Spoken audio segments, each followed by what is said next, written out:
police. You must cover your head.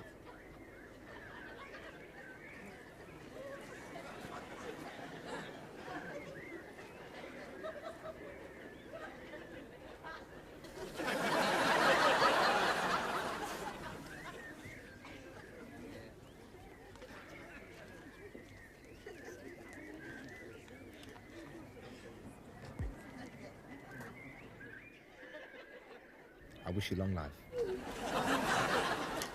You all right? I'm terribly sorry, Mrs. Leibovitz.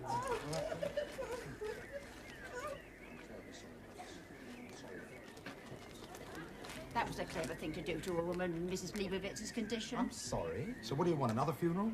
So how comes it's always the late Melvin Solomons? I'm sorry, Dad. There was a lot of traffic on the Eastern Avenue. Well, the coffin made it on time. Well, they could hardly have started without it. You should have made the effort. Look, you know I can't skip lectures in my first term at our college. Nettie, he's got only on Simkus. Who's that over there? In the black flowing silk and the chic little hat? Rabbi Adler. Behind you. The girl that nobody's talking to. Oh, her. That's Lorraine Levy, a close friend of the deceased. Why is nobody talking to her? A very close friend of the deceased. It was a lovely service, you Miss Melvin. Rabbi Adler could be an opera singer. It was very moving. Some of the psalms put me in mind of Schubert.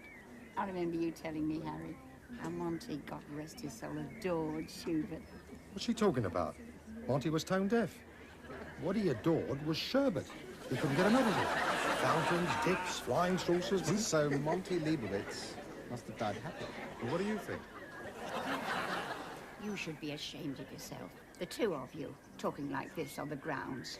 It's Holy Land. It's psychological, Mum. When you're so near the presence of God, you can't resist saying things to attract his attention just in the hope that he'll give you some proof of his existence. You know, a thunderbolt or something. Small one, I'm sure God has excellent hearing. So all of a sudden, our ex-dentist is an ear, nose and throat specialist. We're all going back to Mrs. Leibovitz. You coming? Got the address? No, I can't. I've got a very busy day.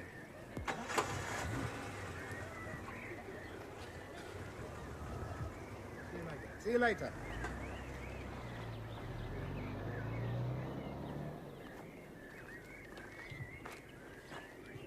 Hello. Do you always go to a funeral in black leather?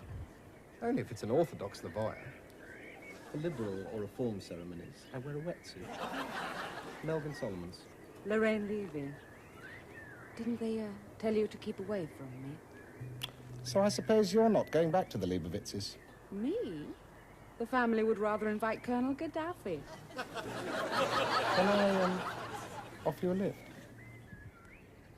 Yes, you can. Where to? The nearest wine bar. I'm gasping. Good.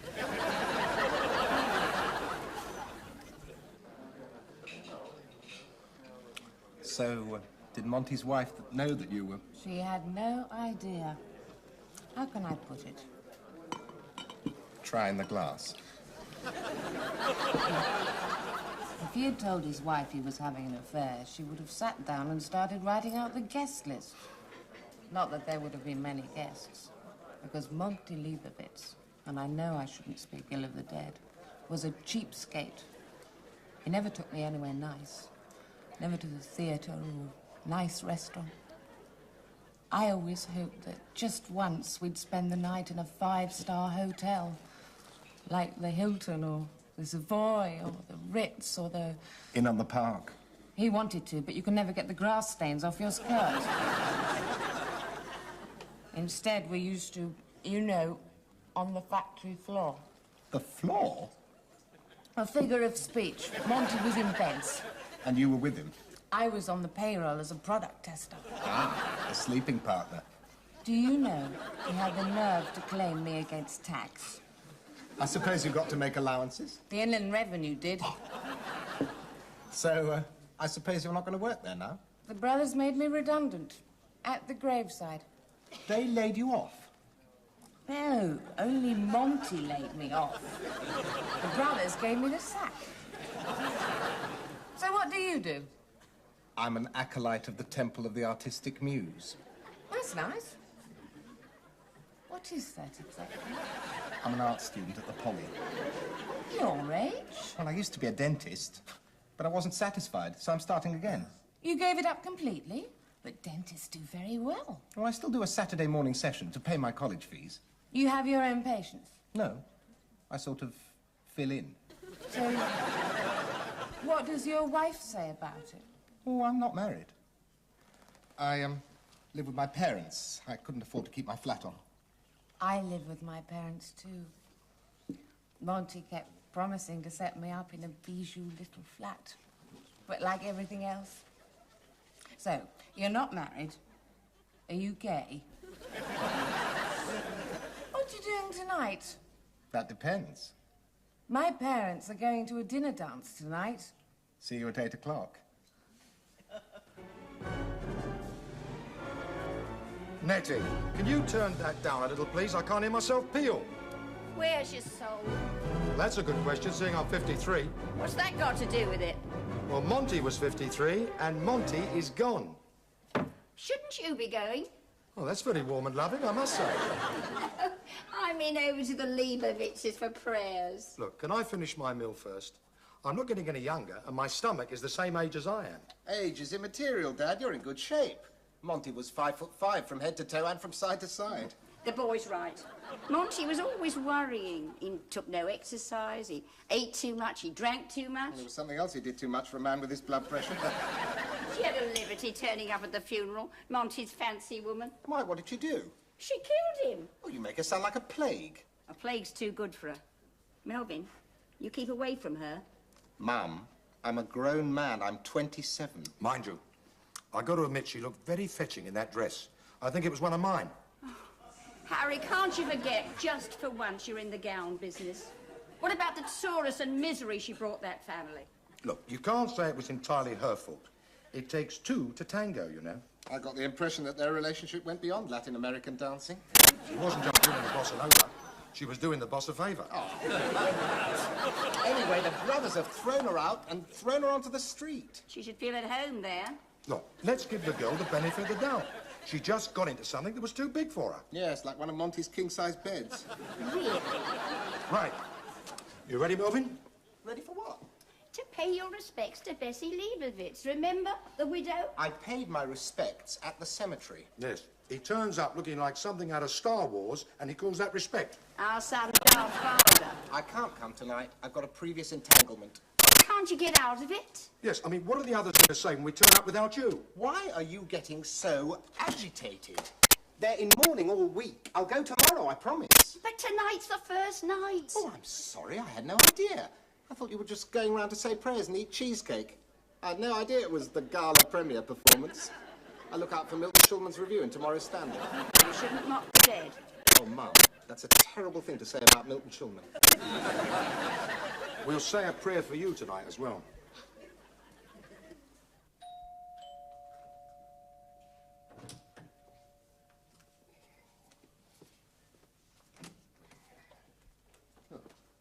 Yes? Is this Lorraine Levy's residence? Yes, that's right. These for her? Yes, I suppose they are, Thank but... you very much. Thank you. What was it? Interflora, for you. Oh. Seems they do wine now. So another secret admirer already?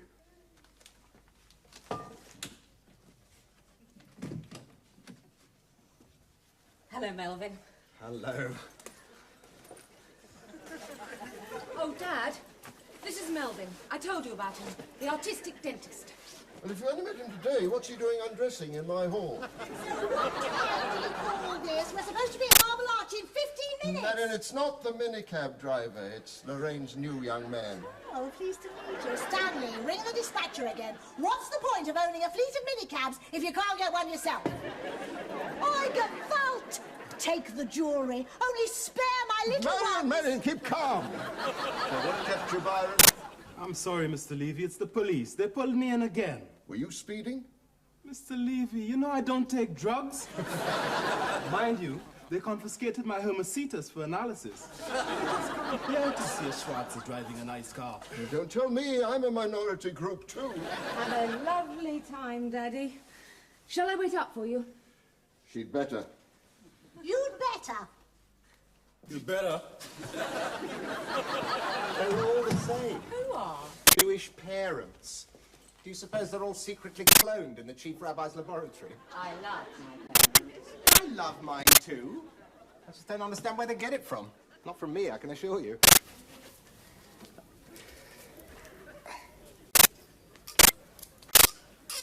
Have you noticed you never see a bandy wine waiter? A 75 Johannesburger. My favorite.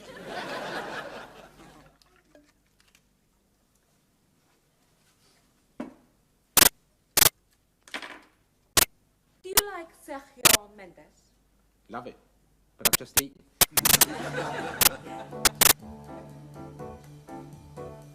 Melvin, I think you're terribly sexy for a man of your height. Flattered, I'm sure. Would you do just, one thing for me? Just one thing. Would you put your leathers back on, please? I've got a thing about leather. Whatever turns you on. Oh, it does. It does. Oh. See who it is and send them away. My little, hell's angel.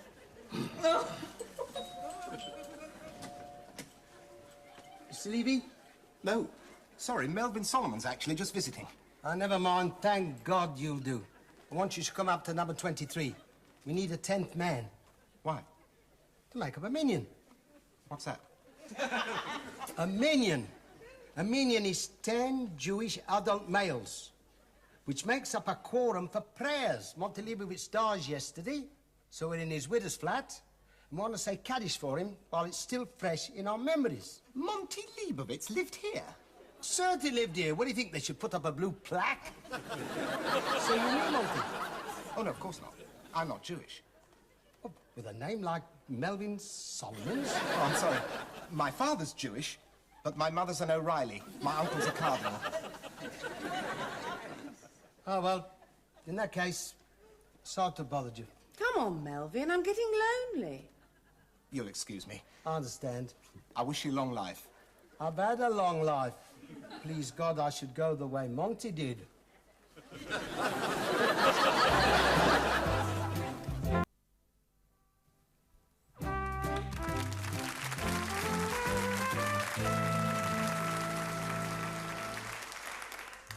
What's wrong? Is it something I said? Something I did? It's partly something you did, it's partly something I didn't do, and it's partly something I ought to be doing. I'm what you ought to be doing. I feel so guilty. I should be upstairs helping to pray for Monty Leibowitz's soul.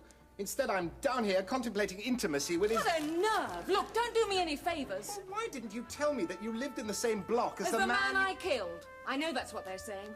Well, take it from me. He passed over with a smile on his face. I was good for him. I made him happy. I made him feel so young. You made him feel his springs had sprung. Yes, I did, as it happens. I gave him more than he gave me, and I went to the funeral when it would have been easier for me to stay away. So if you're going to give me a hard time, or not, as the case may be. No, Lorraine, I'm sorry.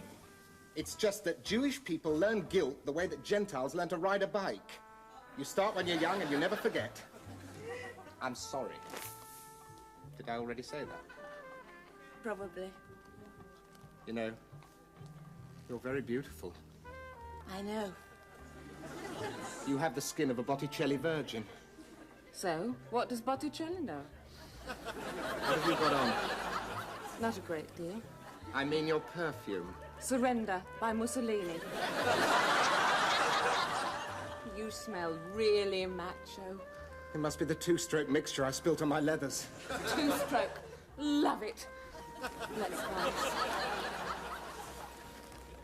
Melvin, don't you feel terribly erotic? Well, to tell you the truth, I feel terribly hot and sticky. Can I take my leathers off now? Not yet. The night is young. Drinky.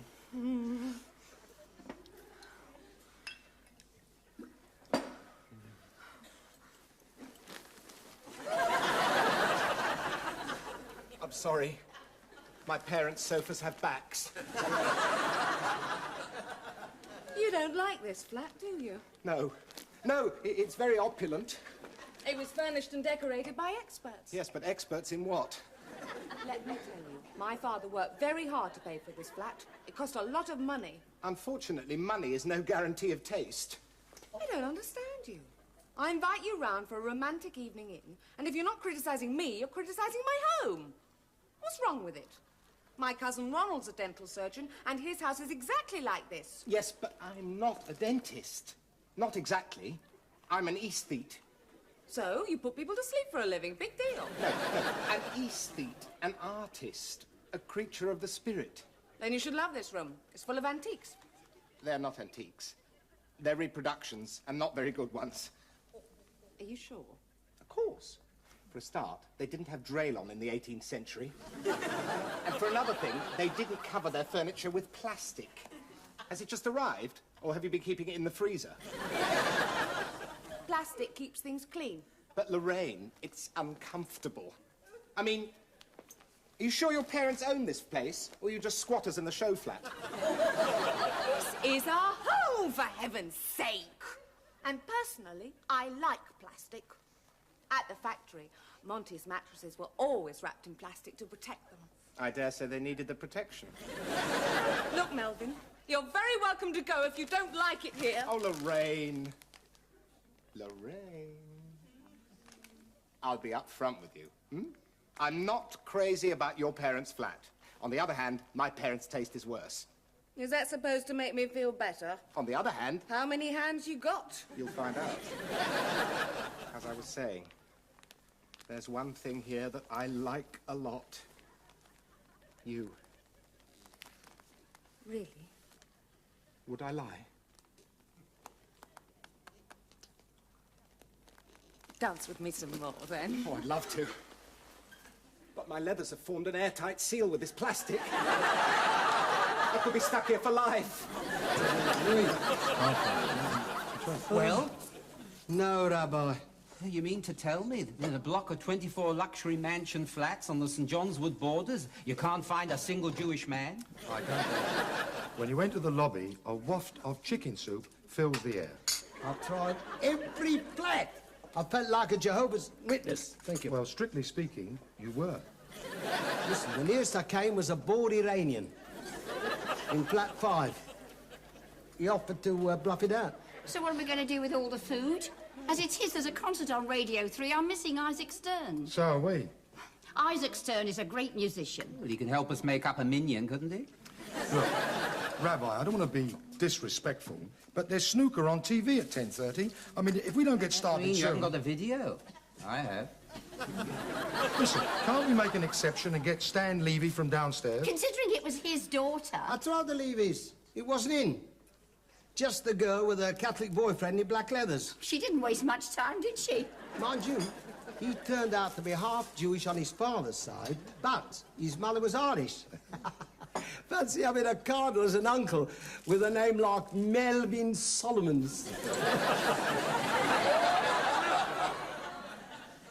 I'll kill him. Here. Do you recognize this man? That's him. You know him? That our son should deny his faith. Why, Harry, why? Because he's boffing Lorraine Levy. Has anyone ever told you, you have a fantastic body? Everyone. And beautiful teeth. They should be. It cost Daddy a fortune to straighten them.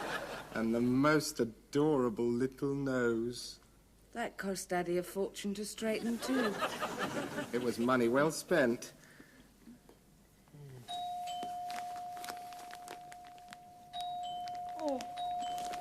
Oh, not again!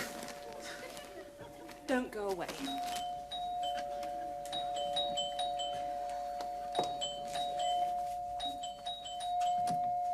Right, come on, Nettie, here we go. Where's the kitchen? Hello. Where's Cardinal Solomon's?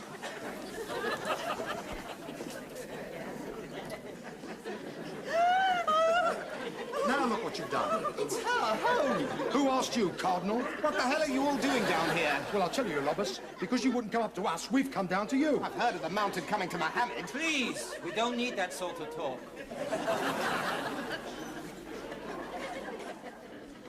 Oh, my head. I'm sorry, Stanley. I've got to go and lay down. There's something strange happening here. I think we've got burglars.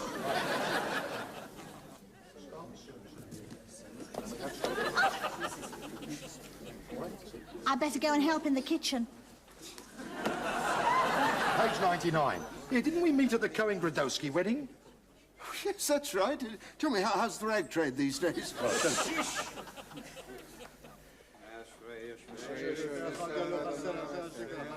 Hey, what's going on here? This is my home. Shut!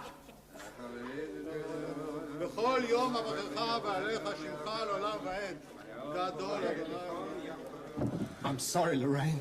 Tonight was doomed from the start. Don't give up. Never say die. Please. Under the circumstances. No, Daddy, son. We won't be needing you. Come on. Where are we going? Well, if they're all down here, Monty's flat God rest his soul. will be empty.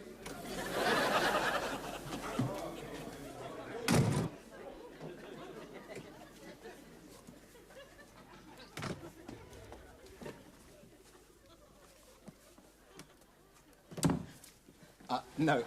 I'm sorry, Lorraine. I couldn't. Not up here. Why not? More guilt? Yes. The gilt.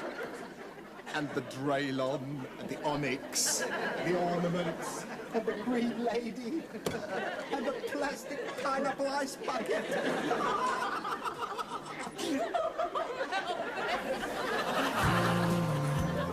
I seem to spend my days dreaming. How can I mend my ways dreaming of maybes and might have beens? I don't mean to live forever just dreaming, wishing my dreams would come true. Dreaming, mothers and fathers are scheming. They don't believe that inside of this dentist, oh don't you know, there's a budding Michelangelo dreaming. Life should be